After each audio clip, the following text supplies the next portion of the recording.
హైదరాబాద్ హయత్ నగర్ లో భర్త ఇంటి ముందు భార్య ధర్నాకు దిగింది. ఏడాది క్రితం మౌనిక అనేటువంటి ఆ అమ్మాయికి నిఖిల్కి పరిచయం అయింది. ఆ పరిచయం కాస్త ప్రేమగా నెల రోజుల్లోనే ప్రేమించుకున్నారు. ఆ తర్వాత వెంటనే వివాహం చేసుకున్నారట.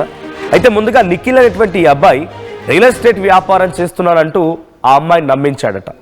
పరిచయమైనటువంటి నెల రోజుల్లోనే మౌనికాని పెళ్లి చేసుకున్నాడు నిఖిల్. ఇంట్లో ఎవరికీ తెలియకుండా విజయవాడకు తీసుకెళ్లి మౌనిక మెడలో తాళి కట్టాడట. వారం క్రితం ఇంటి నుంచి వెళ్ళిపోయాడు నిఖిల్. ఇంట్రెస్ట్ పోయిందంటూ నిఖిల్ సమాధానం చెప్పాడంట. ఎందుకు ఏమైందనంటే ఇంట్రెస్ట్ పోయింది. సుమారుగా 11 నెలల పైచిలుకు పాటకి ఇద్దరు కలిసే ఉన్నారు.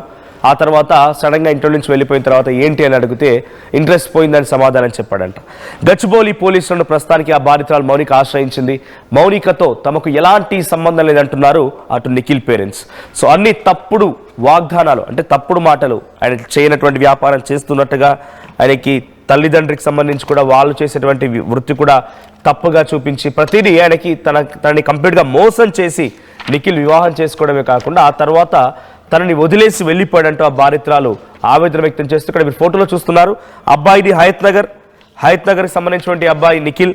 సో భద్రాచలం ప్రాంతానికి సంబంధించినటువంటి అమ్మాయి మౌనిక. ఇద్దరు గత డిసెంబర్లో, అంటే ఎగ్జాక్ట్గా 1 year కావస్తోంది, పోయిన నెల డిసెంబర్లో హైదరాబాద్లో పరిచయం అయ్యారు. ఆ పరిచయం కాస్త వారు నెల రోజుల్లోనే ప్రేమగా మారి ఇరు కుటుంబాలకు సంబంధించి ఎవరికి తెలియకుండా, అంటే అటు నిఖిల్ తల్లిదండ్రులకైతే తెలియదు అనేది విషయాన్ని అమ్మాయి మౌనిక చెప్తోంది. సో తెలియకుండా విజయవాడలోకి వెళ్ళి పెళ్లి చేసుకున్నారట. ఆ తర్వాత వచ్చి ఇద్దరు అటు గచ్చిబౌలి పోలీస్ స్టేషన్ పరిధిలో ఉన్నటువంటి శ్రీరామ్ నగర్ కాలనీలో ఇద్దరు నివాసం ఉన్నారట. సో ప్రస్తుతానికి వారం రోజులు అవుతోంది నిఖిల్ ఆ అమ్మాయిని వదిలేసి. ఏంటి అని అడిగితే నాకు ఇంట్రెస్ట్ పోయిందనే సమాధానం చెప్పాడంట. ఎస్, మనతో పాటుగా అమ్మాయి సదరు బాధితురాలు మౌనిక కూడా లైవ్లో ఉన్నారు. మాట్లాడదాం. మౌనిక గారు నమస్తే. నా వాయిస్ వినిపిస్తోందమ్మా? వినిపిస్తుంది సార్. రైట్. ఏం జరిగిందమ్మా? వారం రోజుల క్రితం వరకు నిఖిల్ మీతో పాటే ఉన్నాడా?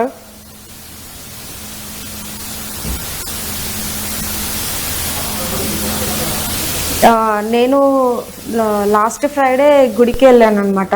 ఓకే. గుడికి వెళ్ళిన సమయంలో తిను నాకు ఫోన్ చేసి నేను నీతో ఉండను, నాకు నీతో ఉండాలని లేదు, నేను వెళ్ళిపోతున్నా, నువ్వు కేసు పెట్టుకుంటావా పెట్టుకో అని చెప్పేసి ఇంటికి వచ్చి తాళపల్ల కొట్టేసి ఇంట్లో బట్టలు తీసుకొని వెళ్ళిపోయాడు. ఓకే, మీరు టెంపుల్కి వెళ్ళి వచ్చేసరికి మీ ఆయన ఇంటికి వచ్చేసి తాళం పగల కొట్టేసి బట్టలు తీసుకుని వెళ్ళిపోయాడు. అప్పటిదాకా మీరు కలిసే ఉన్నారు? అప్పటి వరకు కూడా మేము కలిసే ఉన్నాం. ఓకే. ఏం చేస్తూ ఉండేవాడమ్మా? ఏం చేస్తూ ఉండేవాడు నిఖిల్? ఏం చేస్తూ ఉండేవాడు? తను నాకు రియల్ ఎస్టేట్ అని చెప్పి పరిచయం అయ్యాడు సార్. ఓకే. కానీ రియల్ ఎస్టేట్ అని చెప్పాడు కానీ తనకి రోజు కొన్ని లక్షల కొద్ది డబ్బులు రావడం, కొంచెం ఒక రోజుకి వచ్చేసి ఇట్లా 8 లక్షలు 9 లక్షలు అట్లా రావడం, ఇంకా వేరే వాళ్ళు ఇతనికి కాల్ చేసి నైట్ టైం 2 గంటలకు కాల్ చేసి కూడా ఏడవడం, కొంచెం మాకు పని చేసి పెట్టండి సార్ అని అడగడం, అలా చేస్తుంటే నేను విన్నాను చాలా సార్లు. ఓకే. సో ఇట్లా ఇంత నైట్లో ఫోన్ చేసి ఎందుకు ఏడుస్తున్నారు, ఏమైంది, అసలు ఏం పని చేస్తున్నావు ఏంటి అని కూడా అడిగితే నువ్వు తెలుసుకోకూడదు, నువ్వు ఇప్పటికే చాలా తెలుసుకున్నావు అని చెప్పేసి మాట్లాడాడు. ఓకే. అంటే ఏం చేస్తుండేవాడు? సో తను నాకు రియల్ ఎస్టేట్ కాదు అని అయితే, అంటే డైలీ మీటింగ్స్కి వెళ్తుండేవాడు బయటికి. ఇంకా నేను కూడా మెటీరియల్ అని కాల్లో మాట్లాడుతుంటే ఇంకా రియల్ ఎస్టేట్కి సంబంధించిన ఏవైతే ఉంటాయో కన్స్ట్రక్షన్స్కి అది అని నేను అనుకున్నాను. ఓకే. కానీ నాకు తెలిసింది ఏంటి అంటే తను రియల్ ఎస్టేట్ అయితే కాదు, ఏదో వేరే పని అయితే ఏదో చేస్తున్నాడు, ఇంత డబ్బు వస్తుంది అంటే ఏదో చేస్తున్నాడు, ఇట్లా అందరు కూడా కాల్ చేసి ఏడుస్తున్నారు కదా, అసలు ఏం చేస్తున్నాడు ఏంటి అని తెలుసుకోవడానికి ట్రై చేశాను కానీ తను చెప్పలేదు ఏ రోజు కూడా. ఓకే. మీ అనుమానం ఏంటి? ఏం పని చేస్తూ ఉండేవాడు ఆయన? అంటే రోజుకి 8 లక్షలు 9 లక్షలు తీసుకోవాలంటే రియల్ ఎస్టేట్లో కూడా మేబీ అది రొటేషన్లో వస్తాయేమో, బట్ అంత ఇన్కమ్ అయితే రాకపోవచ్చు. పర్ డే అంత లంజంలో వచ్చే అమౌంట్ అయితే రాకపోవచ్చు. సో ఏం చేస్తూ ఉండేవాడు? మీ అనుమానం ఏంటి? అది అసలు నాకు తెలియకుండా చేస్తున్నాడు సార్. ఇంకా వాళ్ళ డాడీకి తెలుసు తను ఏం పని చేస్తున్నాడని.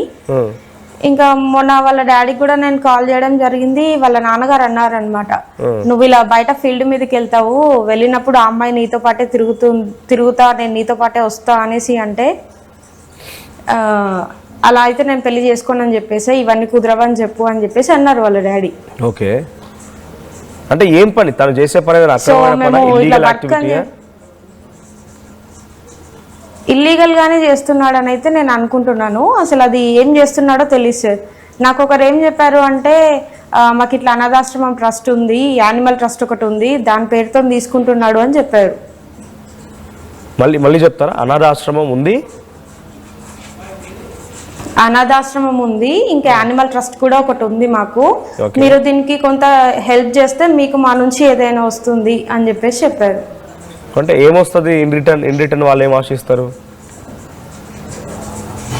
రిటర్న్ వాళ్ళు ఏం ఆశిస్తారు అని తను చెప్పట్లేదు సార్. వాళ్ళు కొంచెం భయపడుతున్నారు చెప్పడానికి. ఇంకా నేను మళ్ళీ వాళ్ళకి కాల్ చేసి అడుగుదామంటే ఇంకా వాళ్ళు ఫోన్ స్విచ్ ఆఫ్ చేసుకున్నారు సార్ వాళ్ళు. ఓకే అమ్మా, మాట్లాడదాం. బట్ ప్రీవియస్గా మీకు అసలు ఎక్కడ పరిచయం అయ్యండి నిఖిల్ అనే వ్యక్తికి? మీకు పరిచయం ఎలా ఏర్పడింది? తిను నాకు నా ఫ్రెండ్ ఒక అమ్మాయి ఉంటుంది, తన ద్వారా పరిచయం అయ్యాడు last year December 3rd. Okay. So మేము పరిచయమైన ఫస్ట్ డే నుంచే మేము ఇక్కడ శ్రీరామ్ నగర్ కాలనీలో ఒక ఫ్లాట్ తీసుకున్నాము, అందులోనే ఉన్నాము అనమాట. పరిచయమైన ఫస్ట్ డే నుంచి? ఇలా పరిచయమైన 1 monthకి ఫస్ట్ డే నుంచి.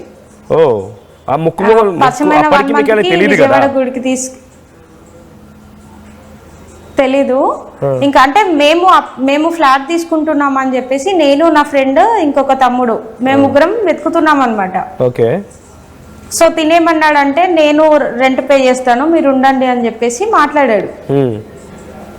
సో మీరెవరో మాకు తెలీదు, మేమెవరో మీకు తెలీదు. ఇప్పుడు సరే నా ఫ్రెండ్ అంటే నీకు తెలుసు కాబట్టి నువ్వు మాకు ఎందుకు రెంట్ పే చేస్తావు అనేసి అడిగాము. అడిగితే తను అన్నాడు నాకు కూడా ఇక్కడ చిన్న చిన్న వర్క్స్ ఉంటాయి, నేను కూడా అప్పుడప్పుడు వచ్చి వెళ్తాను, షేరింగ్ ఇస్తాను అని చెప్పేసి అన్నాడు. ఓకే. అని ఫస్ట్ డే 2 days ఉండేసి వెళ్తా అని చెప్పి మొత్తానికి ఇంకా ఫ్లాట్లో షిఫ్ట్ అయిపోయాడు అనమాట. ఓకే. సో తను వచ్చిన తర్వాత మా ఫ్రెండ్ నేను ఉండను, అతను వచ్చాడు కదా నేను వెళ్ళిపోతా అని చెప్పేసి ఆ అమ్మాయి వెళ్ళిపోయింది. ఓకే. ఆ అమ్మాయికి ఎలా పరిచయం? అంటే అమ్మాయి వెళ్ళిపోయిన తర్వాత